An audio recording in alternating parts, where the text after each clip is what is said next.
ที่จังหวัดยโสธรนะครับบ้านเรือนพี่น้องประชาชนเสียหายกว่า967หลังท่านผู้ว่าราชการจังหวัดสร้างระดมสรรพกำลังครับซอยพี่น้องประชาชนห่วงโรงเรียนรอพสตพังเสียหายรับเปิดเทอมครับนายชันชัยสอนศรีวิชัยผู้ว่าราชการจังหวัดยโสธรพร้อมด้วยนางนันทพรสอนศรีวิชัยนายกเหล่ากาชาดและประธานแม่บ้านมหาไทยจังหวัดยโสธรนายวรายุทธจงอักษรสสจังหวัดยโสธรและคณะหัวหน้าส่วนราชการเจ้าหน้าที่ที่เกี่ยวข้องนำกำลังลงพื้นที่เร่งสำรวจความเสียหายหลังถือพายุฤดูร้อนได้พัดถล่มในพื้นที่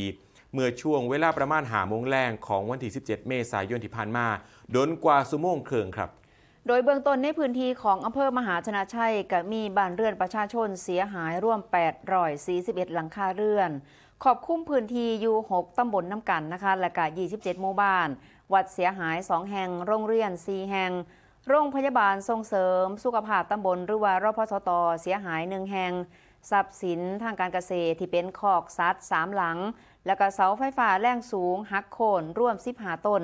ซึ่งในโอกาสนี้ทางผู้ว่าราชการจังหวัดยโสธรได้แสดงความห่วงใยต่อเหตุการณ์ที่เกิดขึ้นกับพี่น้องประชาชนให้เร่งกำชับองค์กรปกครองส่วนท้องถิ่นและก็อำเภอเร่งสำรวจความเสียหายให้เร็วที่สุดเพื่อที่จะเร่งซอยเหลือและก็เยียวยาทุกคนให้ทันท่วงทีนั่นเองค่ะ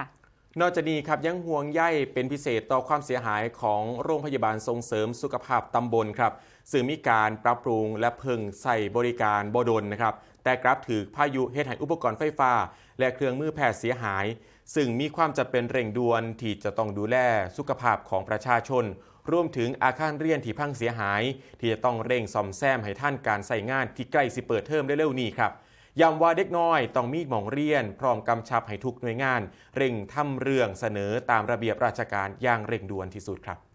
สำหรับการแก้ไขปัญหาเรื่องของไฟฟ้าดับเป็นวงกว้างก็ขอให้เจ้าหน้าที่ทางการไฟฟ้าส่วนภูมิภาคยโสธร